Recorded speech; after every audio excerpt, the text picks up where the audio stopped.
అందరం త్వరలో ఉంచుదాం. మరి ఈ గృహప్రవేశ కూడికని ప్రార్థనాపూర్వకంగా మనం ప్రారంభించుకుందాం. స్తోత్రం స్తోత్రం స్తోత్రం స్తోత్రం స్తోత్రం స్తోత్రం. అందరం రెండు చేతులెత్తి ఆయనకి స్తుతులు చెల్లిద్దాం. మన మధ్యలోనికి పరిశుద్ధాత్ముడు వచ్చినట్లుగా ఆయనకి కృతజ్ఞతాస్తుతులు చెల్లించుదాం. ఈ కూడిక దేవుని నామమునకు మహిమకరముగా జరుగునట్లుగా మనమందరం ఆయన స్తుతిద్దాం.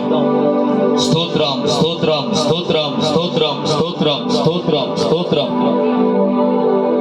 పరిశుద్ధుడా నీకు స్తోత్రం స్తోత్రం స్తోత్రం స్తోత్రం. పరిశుద్ధాత్ముడా నీకు స్తోత్రం స్తోత్రం స్తోత్రం స్తోత్రం. సర్వాధికారి అయిన దేవా నీకు స్తోత్రం స్తోత్రం స్తోత్రం స్తోత్రం. సర్వ